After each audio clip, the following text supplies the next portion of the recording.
Good. Awesome. Thank you so much for being here. Oh, thank you for having me. I'm so excited. I'm very excited to play the barber. So it's gonna be fun. Oh, we're excited to hear it. It's my Um, it's my ultimate like top violin concerto of all wow. time, I think. Okay. What Yeah. do you love about it? Like, what's I know I'm not interviewing you, but still, I'm curious.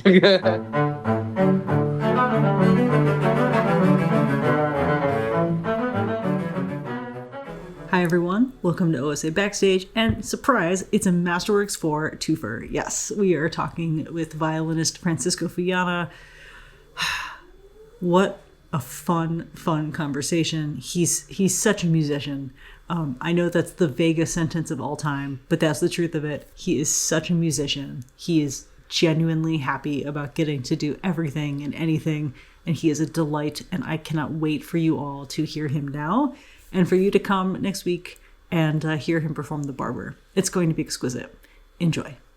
Oh, thank you for having me. I'm so excited. I'm very excited to play the barber. So it's gonna be fun. Oh, we're excited to hear it. It's my Um, it's my ultimate like top violin concerto of all wow. time, I think. Okay. What Yeah. do you love about it? Like, what's I know I'm not interviewing you, but still, I'm curious. It sounds so it sounds American. Like it sounds like apple pie. There's a Yeah. comfort level from Mm-hmm. go Yeah. that just and then it goes from that to absolutely, pardon my French, batshit crazy by the I third was gonna say, movement. yeah. That's a good one.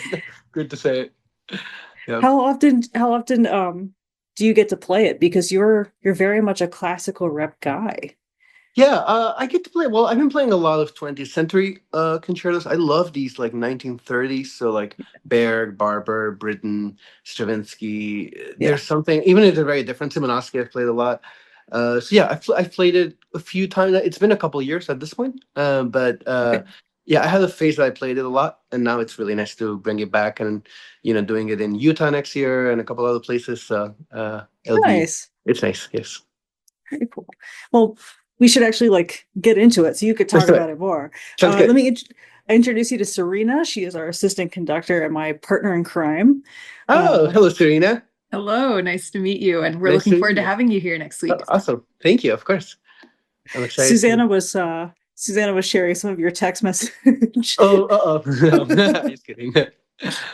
she's uh she's half very excited, half very nervous. So I'm super excited to Ah. see what you two come Oh, up with. But oh, so you have heard. Okay, cool. Yes. mhm, mhm. I'm still excited. I don't know yet, so we'll see. I mean, she has to send me some options, so Yeah, I'm looking forward to it. But yeah, I mean, come on, I know her very well. We've played together at this point, what, I don't know, at least 10 times, something like that, because we did a couple of tours together. So, yeah. amazing because of Apollo's Fire or other That's right. things Yeah. or So she did not, she didn't play in the recording that I did of the Four Seasons, but I believe she was in the tour when we released it. So that was it was a crazy thing. It was like 11 concerts in 12 days, something like that. oh Wow. man. Yeah. It was fun. I loved it. Hmm. We'll have to okay, we're gonna come back to that. Sure. But Sounds good. would you please introduce yourself?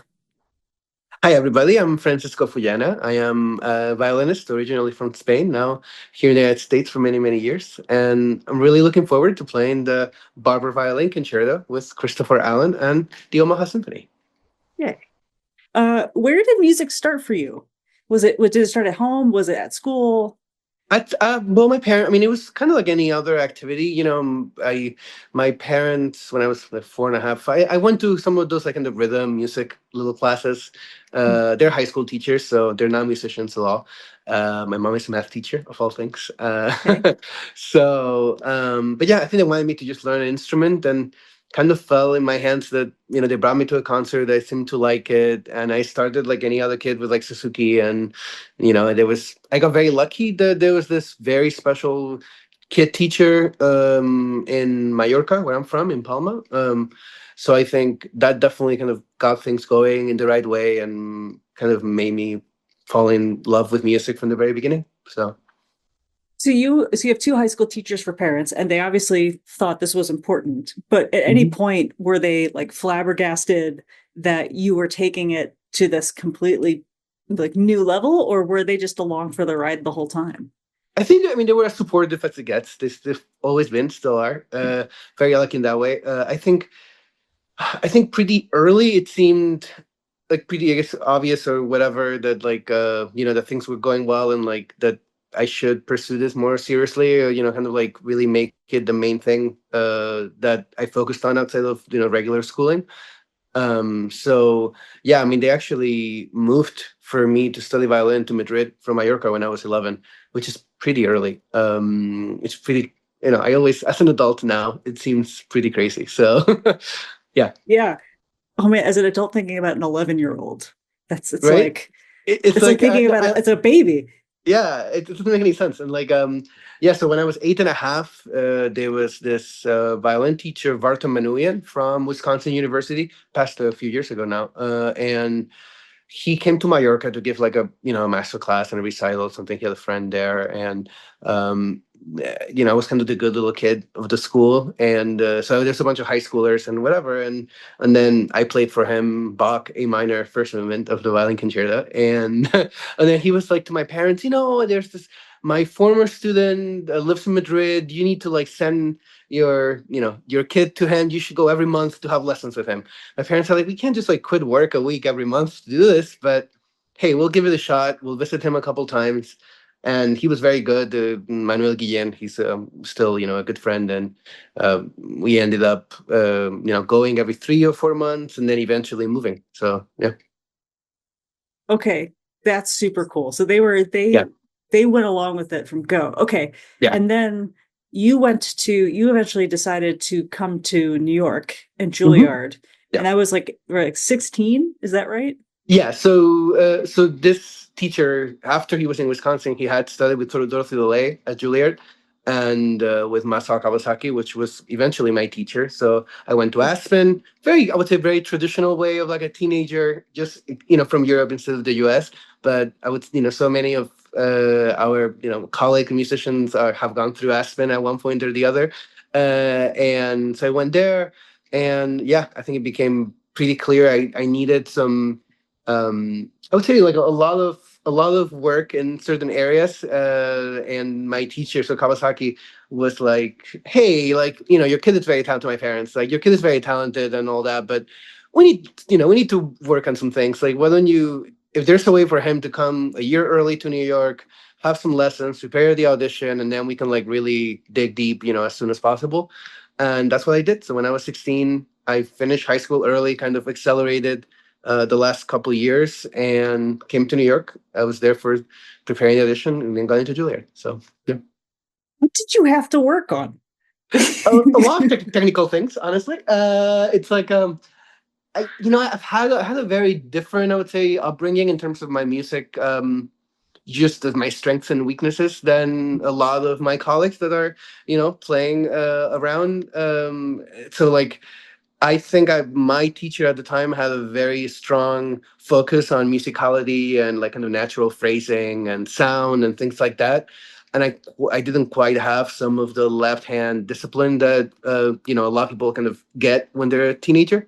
So I did all that work a lot kind of in my late teens and early 20s, which it's okay. It all worked out at the end. So I love that you say that a lot of teenagers grasp the left hand technique like that. sure. No. I mean,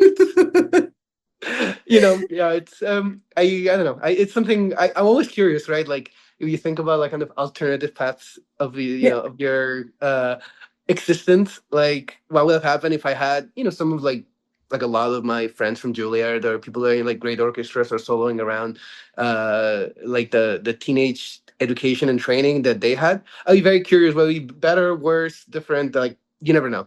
We'll never know. No, I mean that's half the joy of it, right? Is like Yeah. you just get to keep going the path that you're on. But now I'm Yeah. really curious because I know that you are really big in music education. Like Hmm. you are especially with kids getting them into the 17th and 18th century rap, right? Hmm. So what kind of teacher are you? Are you focused on the musicality or are you focused on the technique or do you try to find a way like blend the two together? Yeah, I mean, well, I never had like a full-time student. Like I've never had like a professor position or anything like that. I prefer actually doing the kind of these residencies with youth orchestras and university orchestras and kind of really working in this, I guess, a little more kind of holistic approach in terms of like performing together and working together.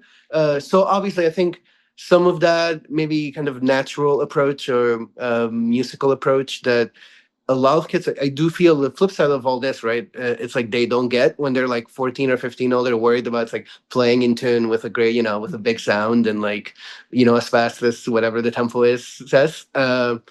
And I think I try to give, since I'm not with them full time, I definitely try to give them almost like treat them like equals, which I think works really well.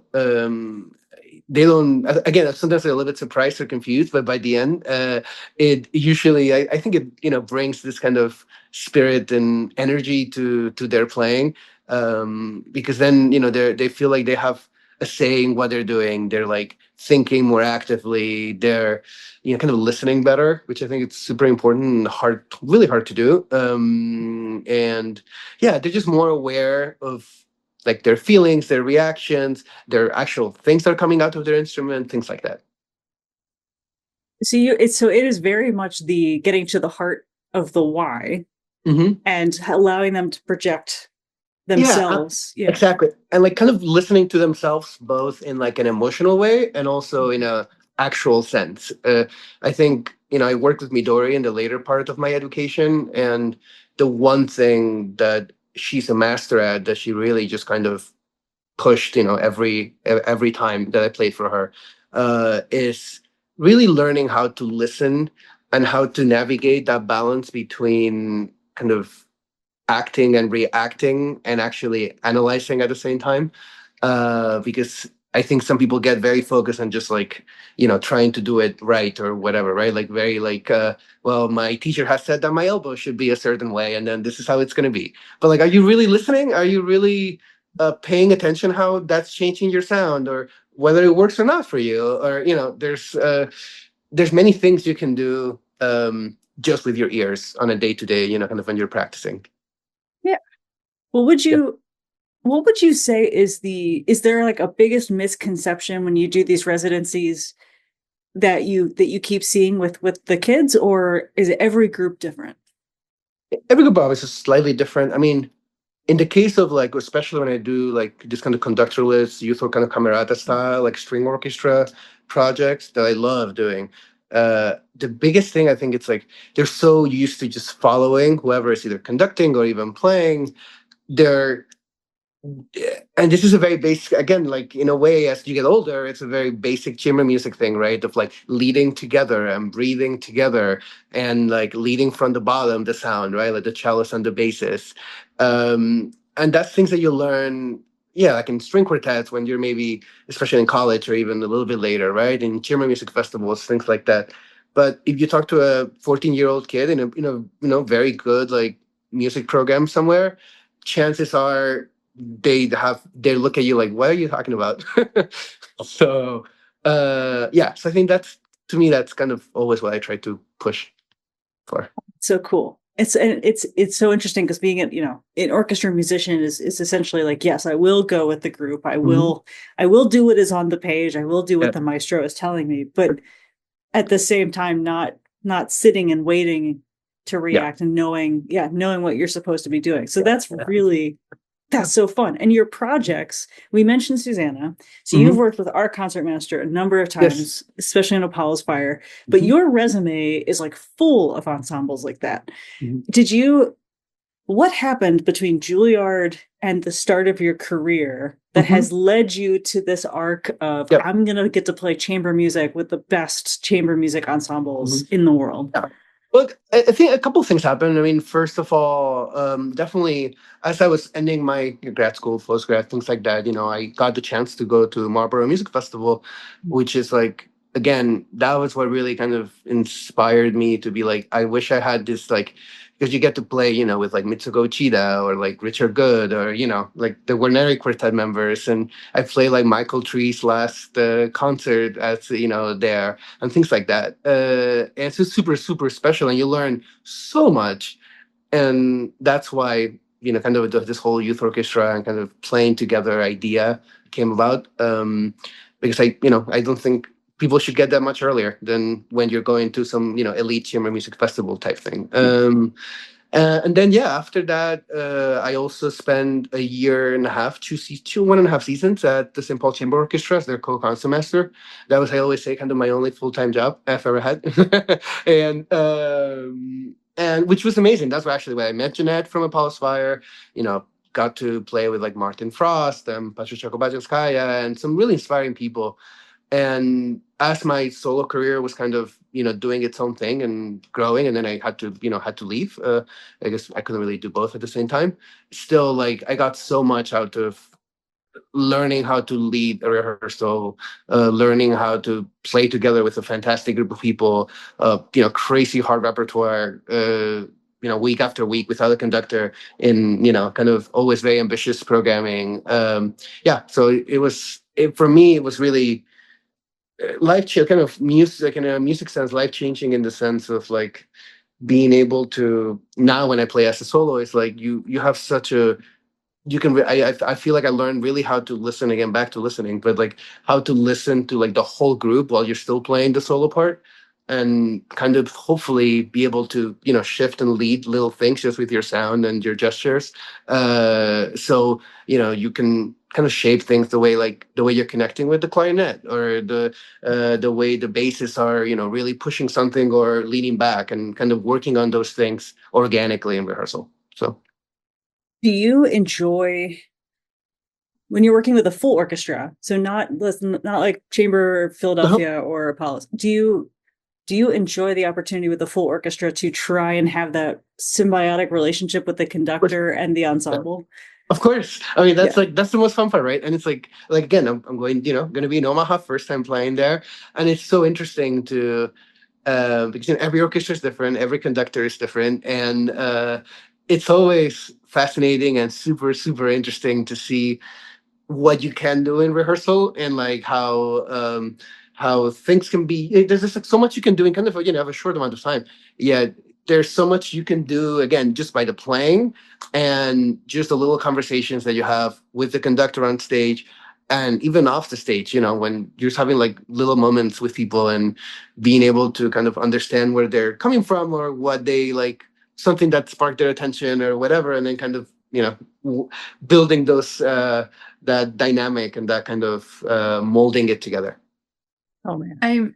I'm curious now. Mhm. Was conducting ever a part of like learning how to lead an ensemble? Did you have to take a course? We just talked to Christopher Allen for this podcast recently, and he said that it was a mandatory course that he had to take, and that a lot of instrumentalists got a lot out of a course like that. Has that ever been a part of your education, or have you even ever been interested in that kind of musical leadership? It's funny, yeah, because like I've always wanted to do it, and it just hasn't. Two things. I've literally never even picked up a baton or conducted anything that maybe, anything that definitely didn't have my violin in my hand anyway, in some shape or form. There's something so natural. I always say, for example, like I'm a terrible dancer, and like I've taken like bachata lessons and things like that. It's not pretty. It's not great. But then the moment I have my violin in my hand, it just feels so natural, and like whenever I'm explaining something, where even if I'm not playing, and even just like showing it or singing or whatever, the moment I sing like a lip act, how to position my body.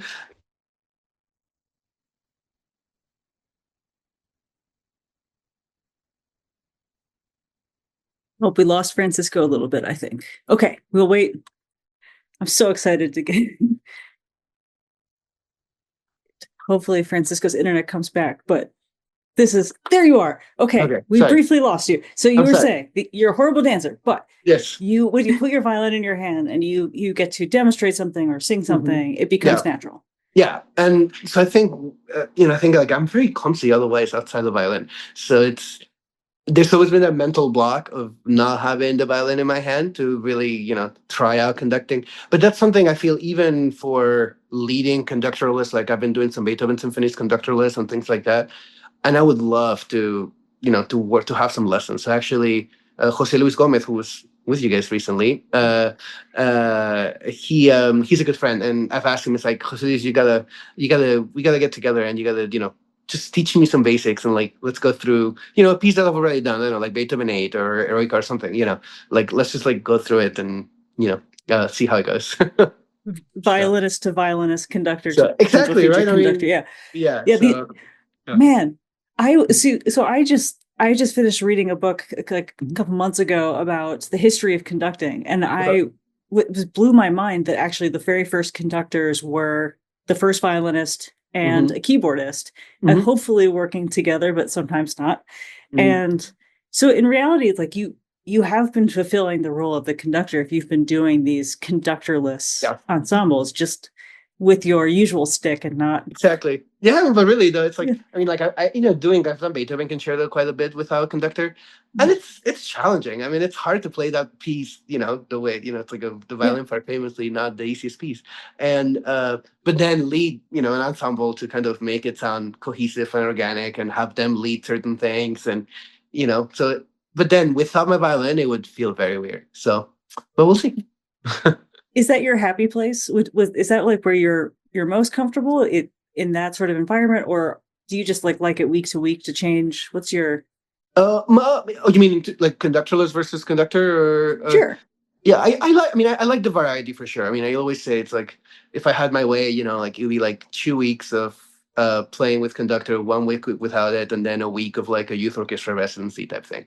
That would be plus, maybe obviously some chamber music every, in between. But yeah, but I like the variety. I'm a very curious person, and I like kind of diving very. I try to dive deep, and this is why I love like playing a lot of different pieces kind of in a row, because it's so fun to be able to, like, I don't know, with the barber now, right? Like the last few weeks, they've been like really deep into it, and it's like reading his biography and like reading books in like the New York in the 1930s and 40s, and listening to interviews with him, and like there's this beautiful album of like his favorite singers singing his music, that it's not like the old school like RCA label that Yeah. clearly he put together because it was his very favorite singers, and things like that. It's like it's really fun, and I love doing this, and then in 2 weeks like do that, spend another month with like Berg and really go crazy with that, which is in a few weeks, so things like that. What a cool rabbit hole. What kind of voice did Barbara gravitate toward then? Well, he was very low. So, Fisher Discow, the famous singer. So that's one for a male voice. I'm gonna now you're putting me on the spot. What's her name? The African American singer, soprano. Kathleen Battle, No. Jesse Miriam. Norman. It's not. I want to say Leonore, but it's not Leonore. It's something. You know what? I'm gonna have to look this up. This is what you. This is But very you got me important. I into. didn't mean to put you on the spot more. No, it's great. I love it. Here we go. Leontine Price. Beautiful voice. Um, there we go. Yeah, she. Oh my gosh! If you ever get a chance to listen to her singing Barber, it's very, very special. And it's like just beautiful vibrato, very lyrical. He was really into poetry, so I think his world was just so. He was not a flashy guy. He was not a. He was pretty. I think pretty nerdy, pretty shy in a way, but also just I think he just loved like kind of like this expression and very like almost like romantic quality to the sound that these singers have. Do you okay, so you've been deep diving this and Mhm. reading his biography, and do you feel like that changes if you do that almost every time you come back to a concerto? Does that Yeah, mean that every time you play it you have some new element of it that I you hope bring to the so. performance? I Yeah. hope so. I mean, it's like a living thing, right? Like our relationships with pieces, it's so crazy, and I think like you always feel like, oh man, like I wish I had this knowledge, or I approached it in this certain way, let's say like a year and a half ago, right? And I'm sure if you talk to me next time I play next year, I'll say the same, be like, oh, but I was thinking about this, and like, yeah, I mean, I think it's never ending, and that's the beauty of it. This is what I like the famous Casals quote, right? Where he was like, Maestro, why are you practicing? For those who don't know it, right? Like, Maestro, well, why are you practicing so much? You've played, all over the world for, you're 80 or whatever. And then he's like, well, I think I'm finally getting better. And that's, I think every musician should feel that way. And I think that's that curiosity and that, yeah, like never ending search is what makes this job so special and so, so amazing. So, So, with this kind of curiosity and deep dive, is that mhm. kind of how you started your path towards playing on gut strings and like into that level of nerdiness? Can you talk about how does one even acquire gut strings? I think What Yeah, I are mean, gut what strings? are gut yeah, strings? ooh, that's a good Or, question. Yeah, so let's say, well, let's start from just kind of the basics, right? Like from until what 1900 or so, every violinist, every violin was played on these natural gut strings, which are made of lamb gut, kind of stretched and kind of curled together, very very thin and very delicate, and they have this beautiful, very warm sound. But in the halls, like like the big hall, like a Chillis Cedar Hall, it's they don't have the projection of the modern metal strings. So after 1900, they started making first the wound gut, which was like with silver or later aluminum, which even maybe came a little bit before. And then eventually they got rid of the last thing was under the E string, which they made of this like metal wire that's not even wound instead of the natural gut, right? So even Chrysler Heifetz played a lot of their careers in some sort of gut strings. And yeah, this famous Izai, for example, was one of the last people to switch late in his career, and Chrysler kept telling him like, man, you gotta switch to this CLE thing. It's amazing. So yeah, so of course you think about Bach, you think about Mozart, you think of these 18th century composers, all Vivaldi, of course, all their music was envisioned for gut strings, envisioned in certain cases for different tuning, a little bit lower. So the tension on the instrument was a lot lower. So actually, once we started playing with a higher pitch, which is now 440, 442, 19th century, they started changing the neck. They started putting the bass bar, which is this little bar under that's glued to the top of the violin underneath inside the box, making it thicker and stronger so we could have more tension and sound bigger and bigger as the halls were getting bigger and some of the music was getting, you really needed that power with the bigger orchestras. So yeah, that's kind of, I would say, the rundown of, the original gut. And these days, a lot of artists are, including myself, are uh, playing that repertoire with the or those original, kind of obviously not original gut strings, but like there are companies that make them in the same recipes as back then. So yeah, you can order them just online, just like everything else these days. There's this. There are a couple brands. The Aquila is the one I use, which is they have the most beautiful sound. They're this Italian. They're very delicate. They break very easily, like temperature changes, even if you have your hand on the neck of the violin for a little too long, things like that, they break very easily. But they sound the most beautiful. So if you're careful, it's worth it. But yeah, I started, kind of listening to a lot of Baroque music with period, in period playing. A lot of the English, the Trevor Pinnocks and Rachel Podgers, the violinists, things like that. And as I was learning more and more Bach, I started. It was actually Midori who recommended me to work with this Baroque flute player out in LA. So I started coaching with her. So I never actually had a Baroque violin lesson as all this was going on. And yeah, as I got to know Jeanette Sorrell from Apollo's Fire and a couple of Jonathan Cohen from Arcangelo in the UK, I don't know, I just felt very attracted to the kind of the physicality of the playing. You can really kind of dig into the string. You can really, they're in a way less forgiving than steel strings. You have to be, you can lose your contact. You can make like an ugly sound easier, but they're also much more flexible. So you can do a lot of things with like bow pressure and kind of bow arm weight control and things like that. A very involved playing, a very physical playing works really well, which I love because then I feel like you can really express things in a very almost like a primal way, in a very kind of very natural, very like in the moment kind of way. So yeah, that's why I eventually recorded a Bach album on gut and then the Vivaldi, and it's one of my favorite things to do for solo violin recitals, or like Mozart concertos and gut strings sound amazing. Yeah. And then when I play with steel strings, like I just played in Indianapolis, just the Four Seasons, but on obviously with the Malin Orchestra, so with steel strings, you still have the sound in your head, so you can do a lot of the things that you do on gut, even if you don't play with them. So I think they inform a lot of my sound and like the way I approach violin playing. So, is there, when you're doing something like the Barber, and you've just come from, let's say you did just have like a concerto that you wanted the gut strings for, Okay.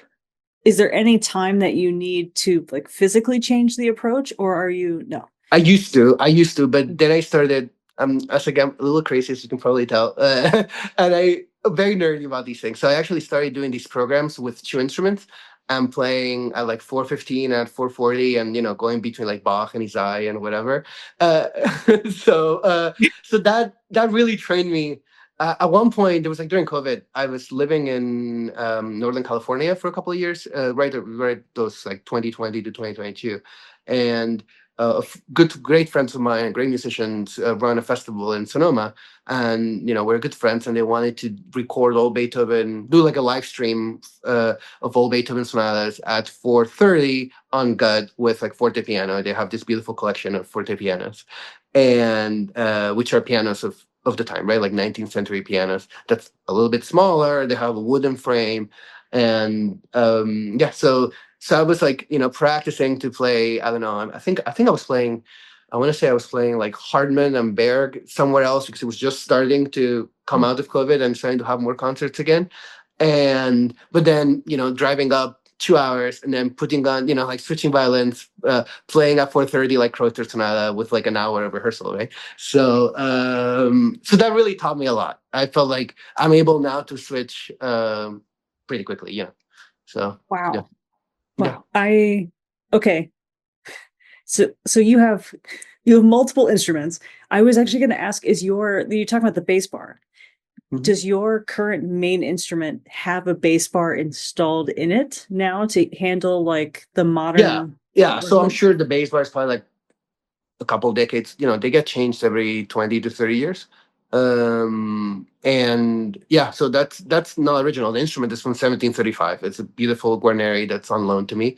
And yeah, if you didn't have that, we had the original Guarneri bass bar from back then. I mean, it wouldn't even take the pressure that we put on with the frequent, with a 440 with the steel strings. Like it just wouldn't be possible. They've done so many modifications to these instruments. It's so crazy how over centuries, especially 19th century, Guillaume, the French maker, did a lot of this. Like, a lot of their backs are thinned out, so they vibrate more and they project more. The sound posts are thicker, the bridge is different. It's really just the wood of, any, again, like a modified version of the box and the head. That's what's original. So That's I just love that they can like Frankenstein it's in crazy. in some ways it is Frankenstein and yet keep like the hopefully the soul or the integrity Yeah, of the instrument throughout. Okay. yeah, yeah. Wow. Serena, I was asking if there was a bass bar installed into his current, it's Guarneri? Yeah. Okay. Because just trying to imagine like the handling as much playing as you do, which is Uh-huh. constantly. Okay. Oh my God, that's so cool. And you also, can we just back up? So you meant 415, Hmm. 430, and 440. You Yeah. you threw out all those numbers. So for someone Okay. who's not familiar, Yes. what does that Yeah. mean? Yeah. So obviously the A kind of is like, well, the orchestra tunes, right? And these days, the kind of the standard, you go to any symphony, any major symphony in the US is mostly 440, 441. In Europe, it's a little bit higher, like 442, 443, like Berlin Philharmonic is 443. So that means hertz per minute. Yes. No, per second. Well, I'm confused. Per second, right? Yeah, per second. So oscillations per second. And that's what makes the A an A, right? And back in Bach days, especially like in Germany areas, mostly they've looked at like tuning forks and that were installed in churches, and like the way the organs were tuned and things like that. And we, basically there's a consensus that most places in Germany would play their music around 415, which is sounds like a G sharp in modern tuning. So it's about half step below. And then that's shifted over time. So people, I think, over time have wanted things to be brighter, especially because the halls have gotten bigger. And so, around Mozart's times, most music in Germany, Austria was played at 430, which is kind of in between, which is confusing if you switch back and forth like I like to do. That's the hardest, actually, much more than a full half step. Do you have perfect pitch? I do. So I had to like train it to turn it off, basically, to like ignore it. Yeah, that's kind of how I do it, because otherwise it would drive you crazy. So you have to whenever you switch instruments, or you're going to this whatever new set of things is, like, you have to literally say, like, this is the A now. I am the captain now. This is the A. And it was very, I kind of got thrown into the wolves with this the very first time I played at 430. It was with his good friend Jonathan Cohen. He's an amazing Baroque and classical conductor and harpsichordist back. He's actually a cellist by training. He used to be like sub in the London Symphony Orchestra for when he was in his 20s. And so he was in St. Paul when I was there. And he was like, hey, like in a few months, whatever, like next season, like I'm coming back. It's like, I would love to do some chamber music with you guys. And it's like, obviously he's a Baroque specialist and a gut string specialist. And he was like, hey, like, why don't we do the 7 last words of Haydn for Easter at 430 on gut strings on 3 rehearsals. And this is like, so Haydn wrote this amazing like 50-minute piece for Easter Mass, or for the Friday, the Holy Friday, Good Friday Mass. That's very dark and very intense. It's really beautiful. And so it's very hard to do in 3 rehearsals, even at normal tuning.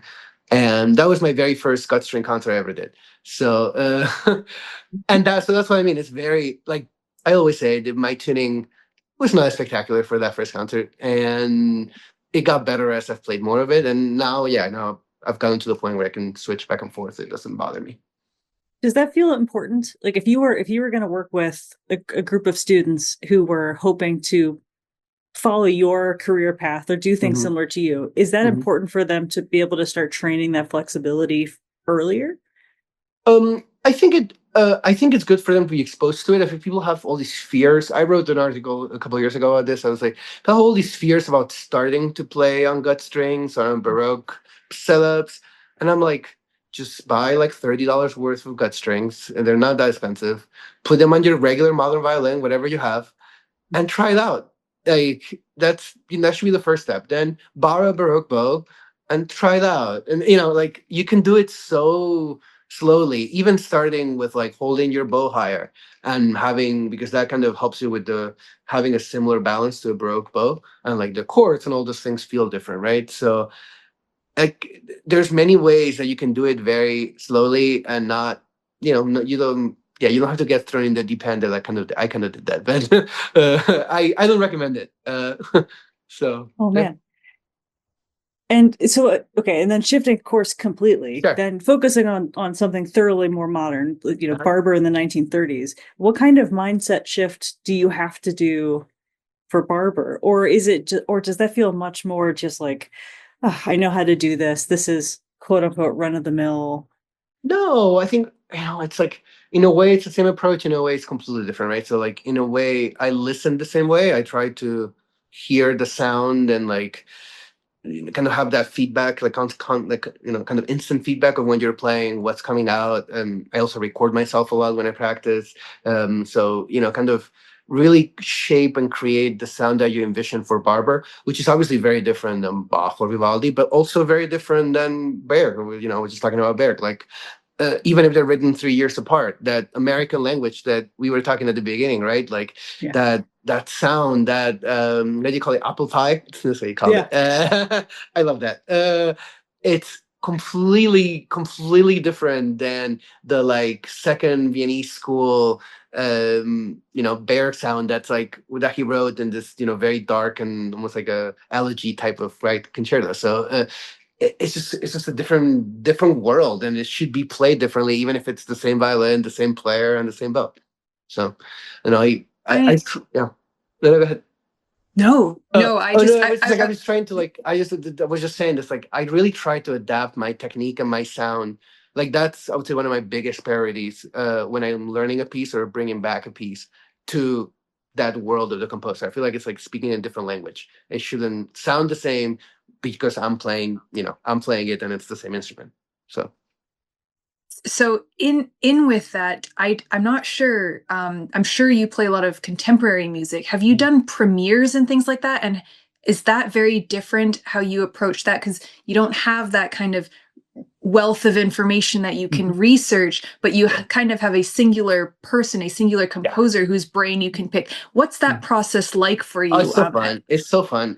Yeah, so I'm in the middle of a couple of commissions, and like obviously everybody's different. Every composer works differently. But for example, I just did a tour last summer with a Spanish composer with this piece that was kind of inspired by nature and the four seasons. And there's like this two large movements. Everything is like up here. I mean, not kidding. It looks. You can check it out on YouTube. There's like the Sankovsky violin concerto, and it's just like everything is like past the fingerboard, like 80% of the time of the first movement.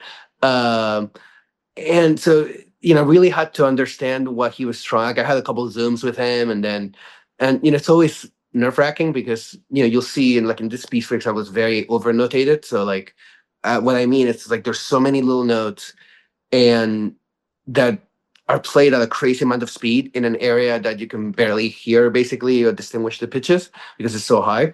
So I was like, how accurate does he want this? How like how gestural it is, right? How is it about more of the shape and the type of sound, or is it like he wants it like super kind of analytical and precise? And it can be done either way, but it's cool that you can just have a Zoom or pick up the phone and be like, hey, so I'm really curious about like the general questions, and then you talk about it. Great.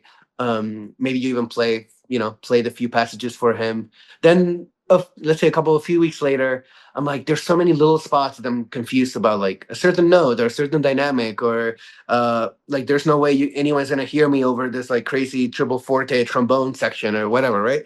And then you can go back to him again and be like, hey, so how about this and how about this, and you kind of like work together. So by the time you get to the first rehearsal, it's you kind of have a very good sense of how everything works, and the conductor hopefully too.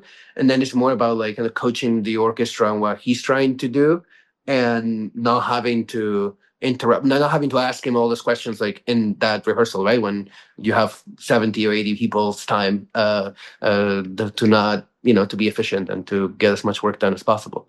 Yeah. So, but then, for example, I'm just starting this commissioning project with a Mexican composer, Juan Pablo Contreras, and we both have a bit of like a shared, like, he's an immigrant to the U.S.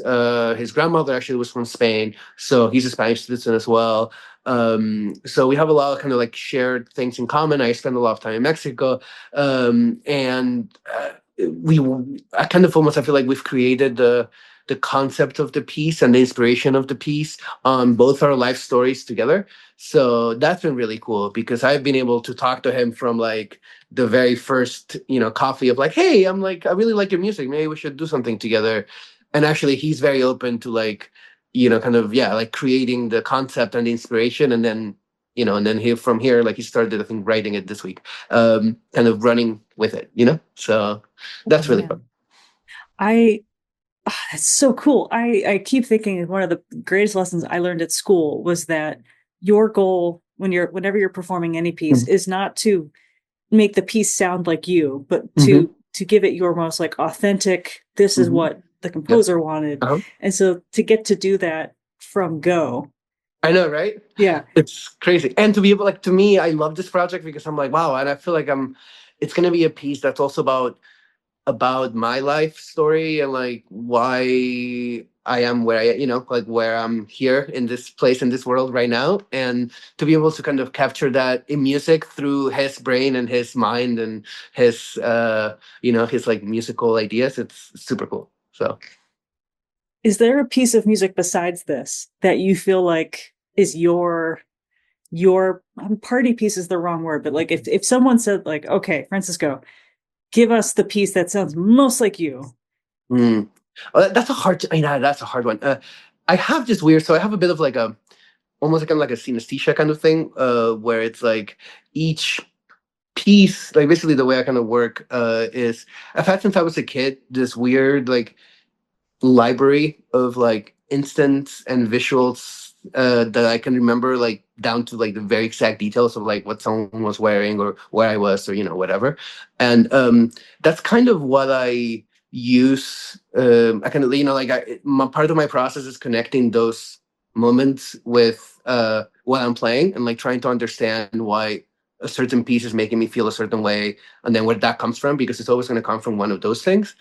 um and yeah, so it's so I have certain pieces that just really really remember, like, kind of have a certain reaction or a certain, a certain part of me that is very deeply ingrained in my system.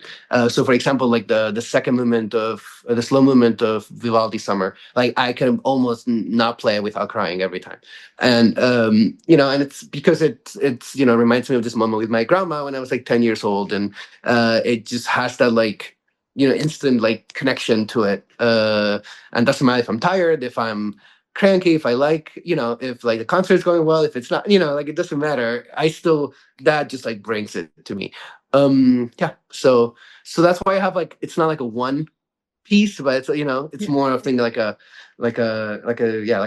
different thing for each one, basically. You've got this Rolodex Yeah, of it kind memories of, and music. yeah, I know. It's very, Oh. and it's confusing, right? Because it's like, uh, like I'll play a piece I've never played before, and then it's like kind of like these instants just kind of like show up in my kind of being. So it's I don't know. I feel like that really helps me just kind of let go and try to be as vulnerable as I can on stage and with the piece and things like that. And hopefully, I always say like the audience won't know exactly what I'm thinking, but I hope that it also instigates or inspires them to have that kind of feel that vulnerability within themselves when they're hearing it. So yeah. Oh man, it's the So, coolest thing ever. so- Okay. I have two more questions for you, and Sure. the first is the barber is notoriously it's notorious for a few things, but primarily Mm-hmm. because of the speed of the last The last movement. moment, yeah, of course. But is that the hardest part of the concerto? Do you Um, think that's the hardest part of the concerto? No. So I'm actually about to post a little video about this in my social media, because there's this one place in the first movement that every time I've played it, and now I'm, every day I practice it. It's just part of this in the it's in the recapitulation there. It's also in the exposition, but that part's a little bit easier. There are these like sevenths and sixths, like that is just so awkward because it's so beautiful. It's so natural that those lines at the beginning and of the first movement, and then all of a sudden he throws this thing that sounds easy but it's just super awkward to the hand.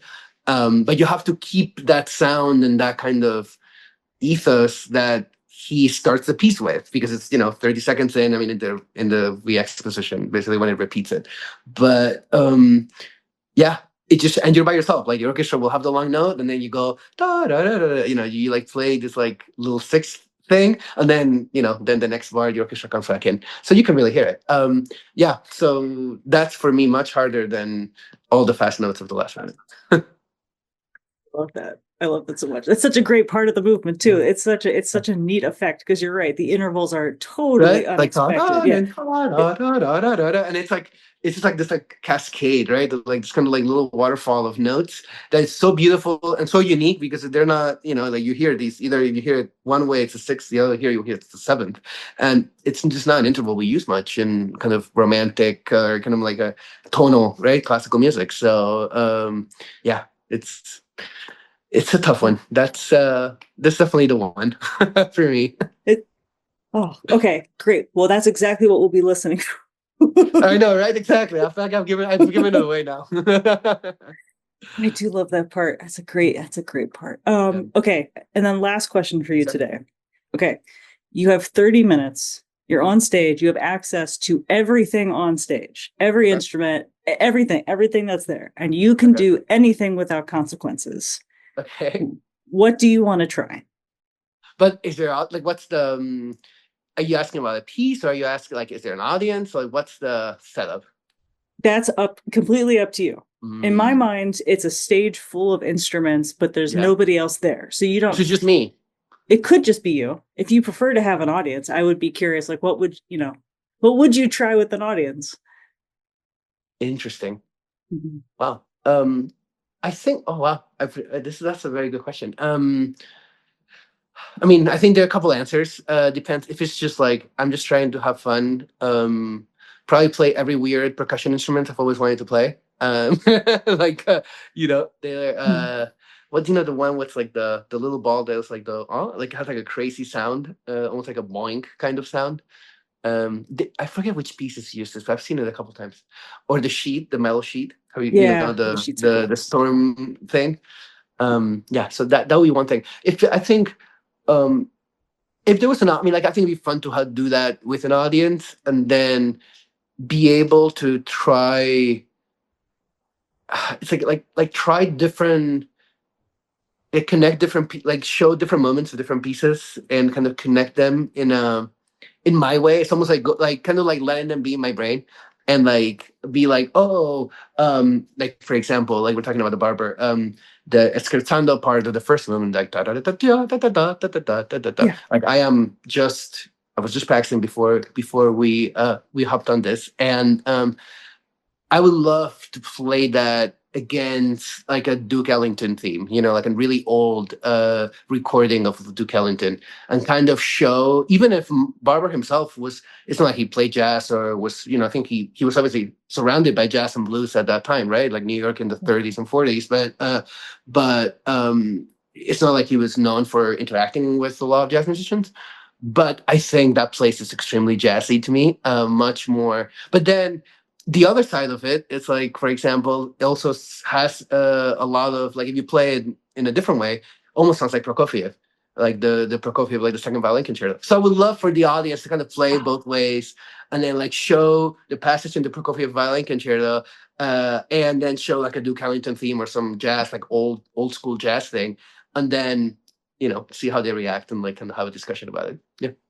that's super cool. So you could like, it's like you're just like, all right, I'm going to just cut my brain open and show you all the Right? different connections That's that I've. literally what I was doing for the past. Like I was like, should I do it this way? Should I do it this way? I'm like, like they're both very valid, and I think that's where context and like my deep rabbit holes, I think, really helps me kind of make those decisions where I'm like, they both sound good. They're both, if you hear recordings of it, people play it in different ways, and to me, there's like very clear cut like one or the other, and I think I will play more on the jazzy side, but we'll have to find out at the concert. So Man. And just, I mean, there's so many moments like that too, where people make choices and they can't, it's not like they can stop. You're like, okay, so I'm actually facing this. right, I'm like Okay, that's what I this mean. You don't is, get that right in a concert. You can't even do it. Like I'm trying to do that a little bit with like I did this with the opening of Barbara. I just posted a few video, like a stories in the video, where it's like there are these like words that are kind of like in my brain of like there's like this generosity, there's this poetry, there's like also this like really intimate quality, and there's almost this was like kind of flowing, kind of like almost like water quality, and like all those things are valid, all those things, but how much of it do you use? Like what's the percentage between those four words, for example, right? And kind of balancing those dials, it's kind of that exploration that one does every day. So yeah, it's fun. awesome. I would love to hear a TED Talk by I don't know the about that, Francisco TED but Talk with an Yeah. orchestra. it's gonna get pretty rambling and maybe like a little what's the word I'm looking for? Like very chaotic. Like my brain goes very fast in many weird directions. That's why But PowerPoints exist. You just get someone with this like yes. push next slide, next slide, next I slide. know.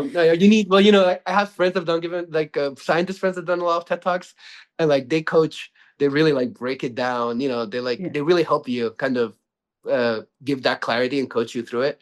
so then the TED Talk really is as impactful as a good TED Talk is. So yeah.